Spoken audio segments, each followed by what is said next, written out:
Mahasiswa bermindset tumbuh tetap, menunjukkan tingkat ketertarikan yang sama tingginya. Meskipun mereka mendapati pekerjaan tersebut sangat menantang. Ini lebih sulit daripada yang pernah saya pikirkan. Tetapi inilah yang ingin saya lakukan, yang justru membuat saya lebih bersemangat. Bila mereka mengatakan bahwa saya tidak bisa, ini benar-benar membuat saya tertantang. Tantangan dan ketertarikan berjalan seiring. Kami menyaksikan hal yang sama pada siswa-siswa yang lebih muda. Kami memberikan teka-teki yang menantang kepada siswa-siswa kelas 5. Teka-teki yang sangat mereka sukai. Tetapi ketika kami memberikan teka-teki yang lebih sulit, anak-anak bermindset tetap tidak lagi menunjukkan rasa senangnya. Mereka juga mengubah pikiran dengan tidak membawa pulang teka-teki tersebut untuk latihan. Kalian boleh menyimpannya. Aku sudah punya, dusta salah seorang anak. Kenyataannya mereka tidak dapat menyelesaikan teka-teki tersebut dengan cepat. Hal ini juga berlaku bagi anak-anak yang sebelumnya mereka pemecah teka-teki terbaik. Memiliki bakat teka-teki tidak mencegah terjadinya penurunan minat. Di sisi lain, anak-anak bermindset tumbuh tidak bisa jauh dari masalah-masalah sulit. Inilah favorit mereka dan masalah-masalah inilah yang ingin mereka bawa pulang. Dapatkah Anda menuliskan nama teka-teki ini? Tanya salah seorang anak. Sehingga ibuku dapat membelikanku teka-teki lain lagi bila ini sudah terpecahkan. Belum lama ini saya tertarik membaca kisah Marina Semyonova, seorang penari dan guru hebat dari Rusia, yang menemukan cara baru untuk menyeleksi siswa-siswanya. Ini cara pintar untuk tes mindset, sebagaimana dituturkan oleh seorang mantan siswanya. Pertama-tama, para siswanya harus bertahan menjalani periode percobaan, sementara dia mengawasi untuk mengetahui cara Anda bereaksi terhadap pujian dan pembetulan. Mereka yang lebih responsif terhadap pembetulan dianggap layak diterima. Dengan kata lain, dia memisahkan siswa-siswa yang memperoleh kesenangan dari hal-hal mudah, hal-hal yang telah mereka kuasai, dari mereka yang memperoleh kesenangan dari hal-hal sulit. Saya tidak akan pernah melupakan saat pertama saya mendengar diri saya sendiri berkata, "Ini sulit, ini menyenangkan." Saat itulah saya menyadari mindset saya tumbuh. Kapan Anda merasa cerdas? Saat sempurna atau saat belajar? Ceritanya semakin rumit, karena berhasil saja tidaklah cukup bagi orang-orang bermindset tetap. Tidak cukup hanya terlihat cerdas dan berbakat. Anda juga harus sempurna, dan harus sempurna saat itu juga. Kami menanyai orang-orang dari anak sekolah sampai para remaja, kapankah Anda merasa cerdas? Perbedaannya sangat mencolok. Orang-orang yang bermindset tetap menjawab, ketika saya tidak melakukan kesalahan apapun. Ketika saya menyelesaikan sesuatu dengan cepat dan sempurna. Ketika sesuatu mudah bagi saya, tetapi orang lain tidak dapat melakukannya. Kecerdasan berkaitan dengan menjadi kesempurnaan sekarang juga. Tetapi orang-orang bermindset tumbuh mengungkapkan, ketika benar-benar sulit dan saya benar-benar berusaha keras dan saya dapat melakukan sesuatu yang tidak dapat saya lakukan sebelumnya. Atau ketika saya mengerjakan sesuatu untuk waktu yang lama dan saya mulai membuat keputusan. Bagi mereka, kecerdasan tidak berkaitan dengan kesempurnaan seketika. Kecerdasan lebih berkaitan dengan proses mempelajari sesuatu sejalan dengan waktu, menghadapi tantangan dan menciptakan kemajuan. Bila punya kemampuan, kenapa Anda harus belajar? Sebenarnya orang-orang yang bermindset tetap berharap dapat menunjukkan kemampuannya sendiri sebelum ada proses pembelajaran apapun. Lebih dari itu, jika memiliki kemampuan, itu berarti Anda dapat melakukannya, dan jika tidak, Anda tidak dapat melakukannya. Saya menyaksikan hal-hal ini sepanjang waktu. Di antara semua pelamar yang berasal dari seluruh dunia, jurusan saya di Universitas Columbia hanya menerima 6 orang lulusan baru setiap tahunnya. Nilai ujian mereka luar biasa, nyaris sempurna, dan dapat direkomendasi dari para sarjana terkemuka. Lebih jauh, mereka telah lama diminati oleh sekolah-sekolah bergengsi. Perlu 1 hari bagi sebagian dari mereka untuk merasa menjadi penipu yang sempurna. Kemarin mereka bintang, sekarang mereka adalah orang-orang gagal. Inilah yang terjadi. Mereka melihat fakultas kami yang memiliki daftar panjang berbagai penerbitan. Ya Tuhan, aku tidak dapat melakukannya. Mereka melihat para mahasiswa tingkat atas menyerahkan artikel untuk diterbitkan dan menulis proposal beasiswa. Ya Tuhan, aku tidak dapat melakukannya. Mereka tahu betul cara menghadapi ujian dan mendapatkan nilai A. Tetapi mereka belum tahu cara melakukan hal ini. Mereka lupa dengan kata belum. Bukankah ini gunanya sekolah? Untuk belajar. Mereka bersekolah untuk mempelajari cara melakukan semua ini, bukan karena mereka telah tahu segala hal. Saya bertanya-tanya, apakah ini yang terjadi pada Janet Coe dan Stephen Glass? Mereka berdua adalah wartawan yang namanya melambung tinggi sampai ke puncak dalam hal menulis artikel fiktif. Janet Coe telah memenangi hadiah Pulitzer untuk artikel-artikelnya di Washington Post tentang anak laki-laki berusia 8 tahun yang kecanduan narkoba. Anak itu sebenarnya tidak ada, dan kemudian penghargaan itu digugurkan Stephen Glass. Adalah pakar The New Republic yang memiliki berbagai kisah dan sumber yang hanya diimpikan oleh para wartawan. Sumber-sumber itu sebenarnya tidak ada, dan kisah-kisahnya sama sekali tidak benar. Apakah Janet Coe dan Stephen Glass ingin segera merasa sempurna? Apakah mereka bahwa mengakui ketidaktahuan akan memojokkan mereka di antara kolega-kolega mereka? Apakah mereka merasa bahwa mereka seharusnya sudah seperti para wartawan hebat sebelum bekerja keras mempelajari cara mencapainya? Dulu kami adalah bintang sebelum waktunya, tulis Stephen Glass. Dan itulah masalahnya.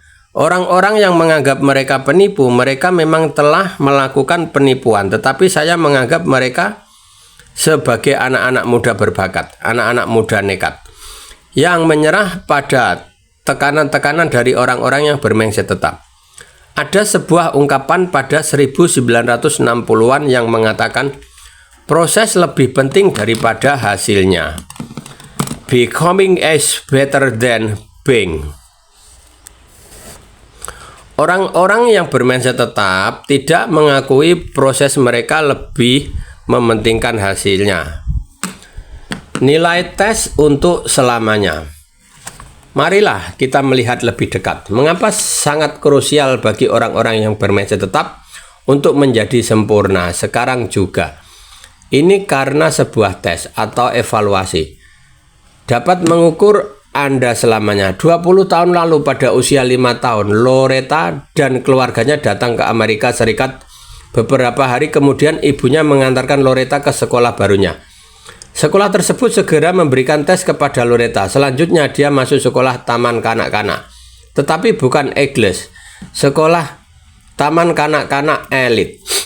Namun, seiring berjalannya waktu, Loretta dipindahkan ke Eagles dan tetap bersama kelompok pelajar tersebut hingga lulus SMA.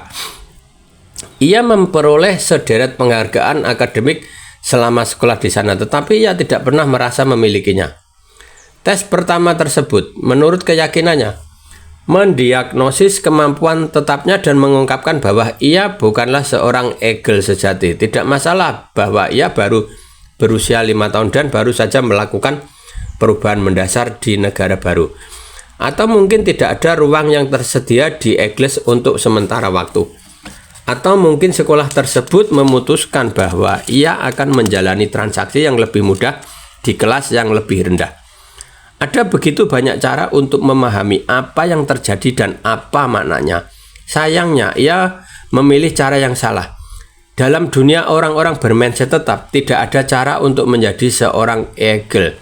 Jika memang seorang Eagle sejati, Anda akan lulus dengan nilai tinggi dalam tes tersebut dan sekaligus diterima sebagai seorang egel. Seberapa sering kasus Loretta ini terjadi? Atau sebenarnya merupakan jenis pemikiran yang lebih lazim daripada yang kita sadari selama ini? Untuk menumpukan jawabannya, kami menunjukkan sebuah kotak karton tertutup kepada anak-anak kelas 5 dan mengatakan bahwa ini di dalamnya ada sebuah tes. Tes ini, kata kami, mengukur kemampuan akademik yang penting. Kami tidak mengatakan apa-apa lagi kepada mereka. Kemudian kami meminta mereka mengajukan pertanyaan-pertanyaan tentang tes tersebut. Pertama, kami ingin memastikan bahwa mereka telah menerima gambaran kami. Jadi kami bertanya kepada mereka, seberapa jauh menurut kalian tes ini akan mengukur kemampuan akademik yang penting?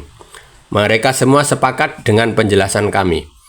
Kemudian kami bertanya, apakah menurut kalian tes ini mengukur seberapa cerdas diri kalian? Dan apakah menurut kalian tes ini mengukur seberapa cerdas kalian jika dewasa nanti? Para siswa bermindset tumbuh sepakat dengan kami bahwa tes tersebut mengukur kemampuan penting tertentu. Tetapi mereka tidak menganggap tes tersebut dapat mengukur seberapa cerdas diri mereka. Dan tentu saja mereka tidak menganggapnya dapat mengungkapkan seberapa cerdas mereka bila dewasa nanti. Bahkan salah seorang dari mereka mengungkapkan kepada kami, tidak ada tes yang dapat melakukan hal tersebut. Tetapi para siswa bermindset tetap tidak hanya percaya bahwa tes tersebut dapat mengukur kemampuan penting tertentu. Mereka juga sangat percaya bahwa tes ini dapat mengukur seberapa cerdas diri mereka dan seberapa cerdas mereka ketika dewasa nanti. Mereka mengakui bahwa sebuah tes memiliki kekuatan untuk mengukur intelijensi yang paling mendasar untuk saat ini dan selamanya. Mereka memberi tes ini kekuatan untuk menentukan nasib mereka. Karena itulah setiap kesuksesan menjadi demikian penting. Pandangan lain tentang potensi. Hal ini menentukan kita kembali pada gagasan tentang potensi dan pada pertanyaan apakah berbagai macam tes atau para pakar dapat mengungkapkan potensi kita yang sebenarnya, kemampuan kita dan masa depan kita. Orang-orang bermindset tetap mengatakan, ya, Anda dapat mengukur kemampuan tetap sekarang juga lalu memproyeksikannya ke masa depan. Berikan saja tes atau bertanyalah kepada seorang pakar. Sama sekali tidak dibutuhkan bola kristal. Demikian lazimnya kepercayaan bahwa potensi dapat diketahui sekarang juga, sehingga Joseph P. Kennedy yakin ketika mengatakan kepada Morton Downey Jr. bahwa ia akan gagal. Apa yang telah dilakukan Downey yang kemudian menjadi tokoh pertelevisian dan pengarang terkenal. Mengapa Downey mengatakan kaos kaki merah dan sepatu coklat ke Stock Club? Morton tutur Kennedy kepadanya, seumur hidup belum pernah saya menjumpai orang sukses yang mengenakan kaos kaki merah dan sepatu coklat. Anak muda, aku beritahu, kamu memang menonjol, tetapi kamu tidak menonjol dengan cara yang membuat orang menghormatimu. Banyak orang paling piawai pada zaman kita pernah dianggap tidak memiliki masa depan oleh para pakar. Jackson Pollock, Marcel Proust, Elvis Presley, Ray Charles, Lucille Bell, dan Charles Darwin. Semuanya pernah dianggap hanya memiliki potensi kecil untuk bidang-bidang yang mereka pilih. Dan dalam sebagian kasus ini, mungkin benar bahwa pada awalnya mereka tidak begitu menonjol dalam kelompoknya. Tetapi bukankah manusia memiliki potensi untuk mengembangkan keterampilan dengan usaha sepanjang waktu? Dan inilah intinya, bagaimana kita bisa mengetahui kemana usaha dan waktu akan mengantarkan seseorang. Siapa tahu, mungkin para pakar itu benar tentang Jackson, Marcel, Elvis, Ray, Lucille, dan Charles. Terkait dengan keterampilan mereka pada waktu itu, mungkin mereka belum menjadi orang seperti yang dikenal kemudian. Saya pernah mengunjungi sebuah pameran di London yang memajang lukisan-lukisan awal Paul Cézanne. Dalam perjalanan ke sana, saya bertanya-tanya, siapakah Cézanne sebelumnya dan seperti apa lukisan-lukisannya? Sebelum menjadi pelukis yang kita kenal sekarang ini, saya benar-benar penasaran selain karena dia salah seorang seniman favorit saya. Cézanne lah yang meletakkan dasar bagi banyak seni modern. Ternyata sebagian dari lukisan itu benar-benar burik. Lukisan-lukisan tersebut berisi pemandangan yang sangat membingungkan. Sebagian sangat kasar dengan objek manusia yang dilukis secara amatir.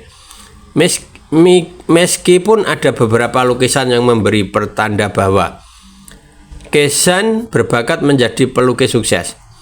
Apakah awalnya Cézanne memang tidak berbakat? Atau dia hanya butuh waktu untuk menjadi Cézanne yang sebenarnya? Orang-orang bermindset tumbuh menyadari bahwa butuh waktu untuk mengembangkan potensi tertentu. Baru-baru ini, saya menerima sepucuk surat bernada marah dari seorang guru yang telah menerima salah satu survei kami. Survei tersebut menggambarkan seorang siswa uji coba, Jennifer, yang telah menjalani 65% ujian matematika. Survei ini kemudian meminta para guru untuk mengungkapkan kepada kami bagaimana mereka memperlakukan Jennifer. Para guru bermindset tetap sangat senang ketika menjawab pertanyaan-pertanyaan kami. Mereka merasa bahwa dengan mengetahui nilai Jennifer, mereka akan memahami siapa ia sebenarnya dan apa yang dapat ia lakukan. Saran-saran mereka sangatlah berlimpah. Sebaliknya, Pak Riordan menggerutu. Inilah yang ditulisnya. Kepada Bapak atau Ibu yang terhormat, setelah menggenapi sebagian dari survei terbaru Anda untuk para pendidik, saya harus meminta agar hasil-hasil yang dikecualikan dari kajian tersebut. Saya merasa bahwa secara ilmiah, kajian itu sendiri tidak sehat.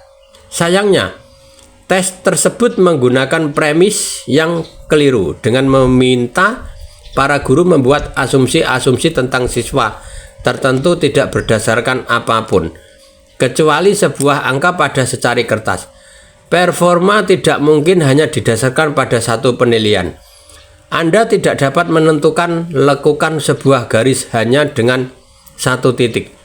Karena tidak ada garis untuk memulainya, satu nilai saja dalam satu waktu sama sekali tidak menunjukkan kecenderungan peningkatan, kurangnya usaha, atau kemampuan matematis.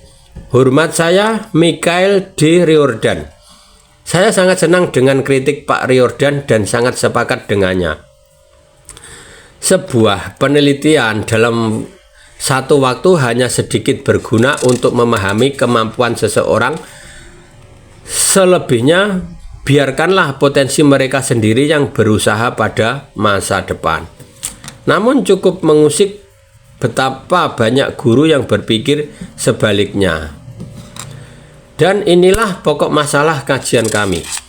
Pemikiran bahwa sebuah evaluasi dapat mengukur Anda untuk selamanya telah menciptakan situasi mendesak bagi orang-orang bermindset tetap. Karena itu mereka harus berhasil dengan sempurna saat itu juga. Siapa yang dapat melihat indahnya usaha untuk berkembang bila segalanya tersedia saat ini juga? Adakah cara lain untuk menilai potensi? NASA berpikir demikian. Ketika mengumpulkan surat lamaran untuk menjadi astronot, mereka menolak para pelamar dengan latar belakang kesuksesan murni, tetapi justru memilih orang-orang yang pernah mengalami kegagalan, berarti dan bangkit kembali. Dan kegagalan tersebut, Jack Welch, CEO General Electric yang sangat terkenal, memilih para eksekutif berdasarkan landasan kemampuan mereka untuk berkembang. Dan ingatlah, guru balet termasyhur Marina Samyonova yang memilih siswa-siswa yang termotivasi karena dikritik. Mereka semua menolak gagasan tentang kemampuan tetap dan memilih mindset tumbuh.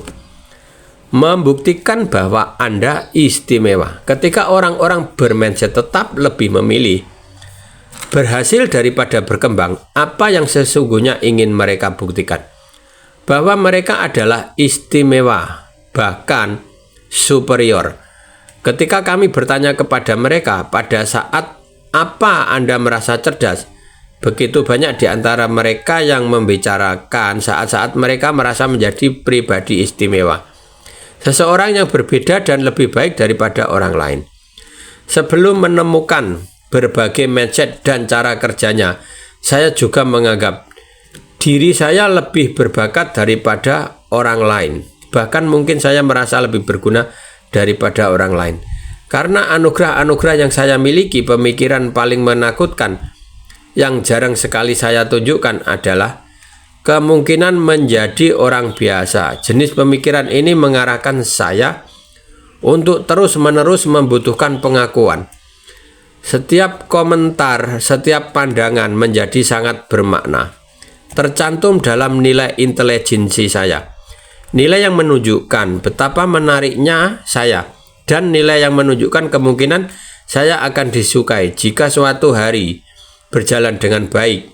Saya bisa merasa senang dengan nilai-nilai yang saya tinggi. Pada satu malam yang sangat dingin, saya pergi menonton opera. Malam itu opera adalah sesuatu yang benar-benar Anda harapkan. Dan setiap orang menyaksikannya hingga selesai. Tidak hanya selesainya opera, tetapi juga selesainya tepukan riuh dan siulan. Kemudian kami semua tumpah ruah ke jalan dan semua orang ingin naik taksi. Saya mengingatnya dengan jelas. Waktu itu selepas tengah malam dengan suhu 7 derajat. Angin bertiup sangat kencang dan lama-kelamaan keadaan saya semakin menyedihkan. Di sana saya benar-benar menjadi bagian dari kerumunan orang yang sama. Peluang apa yang saya miliki? Tiba-tiba sebuah taksi berhenti tepat di sebelah saya.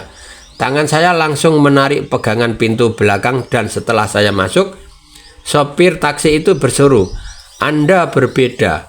Saya mengharapkan momen-momen semacam ini bukan hanya istimewa, tetapi saya bahkan bisa dikenali dari jarak jauh. Konsep harga diri mendorong jenis pemikiran ini dan bahkan menciptakan berbagai alat yang dapat membantu meneguhkan superioritas Anda. Baru-baru ini secara kebetulan saya menemukan sebuah iklan untuk produk tertentu. Setiap tahun 2 teman saya mengirimkan daftar gambar tentang 10 hal tersebut yang tidak saya miliki untuk Natal. Dari Januari hingga November, mereka mengumpulkan barang-barang yang akan diberikan dari berbagai katalog untuk mengunduh dari internet pada Desember. Mereka memilih pemenangnya. Salah satu barang yang menjadi favorit saya sepanjang masa adalah toilet saku yang dapat Anda lipat dan kembalikan ke saku setelah Anda menggunakan. Tahun ini favorit saya adalah cermin. Aku suka aku. Cermin dengan tulisan "Aku suka aku" menggunakan huruf-huruf kapital sangat besar yang melintang di separuh bagian bawahnya. Dengan melihat cermin ini Anda dapat memberi pesan untuk diri sendiri dan tidak perlu menunggu dunia luar menyatakan keistimewaan Anda. Tentu saja cermin ini tidak berbahaya. Persoalannya adalah ketika kata istimewa mulai diartikan sebagai lebih baik daripada yang lain, manusia yang lebih berharga, pribadi yang superior, pribadi yang bergelar. Istimewa, superior, bergelar. John McEnroe memiliki mindset tetap. Dia percaya bahwa bakat adalah segalanya. Dia tidak suka belajar, dia tidak menyukai tantangan. Ketika keadaan sulit, dia sering putus asa, hasilnya menurut pengakuannya sendiri dia tidak memenuhi potensinya. Tetapi bakatnya demikian hebat sehingga dia menjadi pemain tenis nomor 1 dunia selama 4 tahun. Inilah kisahnya tentang sesuatu yang memungkinkannya menjadi nomor 1. McEnroe menggunakan serbuk gergaji untuk menyerap keringat di tangannya selama pertandingan. Dia sangat tidak menyukai serbuk gergaji itu sehingga mengunci-nya rapat-rapat bersama raketnya. Agennya Gary segera datang untuk mencari apa yang salah. "Anda tahu serbuk gergaji itu," kata saya. Saya benar-benar berteriak kepadanya, "Serbuk gergaji ini terlalu tajam. Ini seperti racun tikus. Tidak bisakah Anda memberikan sesuatu yang lebih baik?" Kemudian Gary pergi dan 20 menit kemudian kembali dengan sekaleng serbuk gergaji yang lebih kasar. Dan uang di sakeunya berkurang $20. Dia harus membayar beberapa pekerja untuk menghaluskan batang kayu yang besar. Inilah yang tampaknya menjadikan McEnroe sebagai pemain nomor 1. Kemudian dia menceritakan kepada kami tentang bagaimana dia pernah meninggalkan seorang wanita Jepang terhormat yang menyambutnya dengan hangat. Hari berikutnya, wanita itu membungkuk meminta maaf kepadanya dan memberinya hadiah. Ini ungkap McEnroe yang mungkin membuatku menjadi nomor 1. Segalanya berkaitan dengan Anda. Apakah Anda mendapatkan segala hal yang Anda butuhkan? Apakah segalanya berjalan lancar? Kami akan memberimu ini. Kami akan melakukan itu. Kami akan mencium bokongmu. Anda harus perlu melakukan yang Anda inginkan. Sedangkan reaksi Anda terhadap hal lainnya adalah buang yang tidak menyenangkan. Untuk waktu yang lama, saya sama sekali tidak memikirkannya. Apakah Anda memikirkannya? Jadi, marilah kita mencermati jika Anda sukses berarti Anda lebih baik daripada orang lain. Anda harus menyalahkan dan merendahkan mereka. Pada orang-orang bermindset tetap, inilah yang dapat dipandang sebagai harga diri atau self-esteem. Sebaliknya, marilah kita menengok Michael Jordan, atlet bermindset tumbuh par excellence, yang kehebatannya sama-sama diakui oleh dunia sebagai manusia super. Tuhan yang menjelma manusia, Yesus yang mengenakan sepatu olahraga. Jika setiap orang memiliki alasan untuk menganggapnya istimewa, dia memang istimewa. Tetapi inilah yang dia katakan tatkala kembali ke dunia basket dan menyebabkan kegemparan luar biasa. Saya terkejut dengan tingkat intensitas yang terjadi ketika saya kembali ke permainan.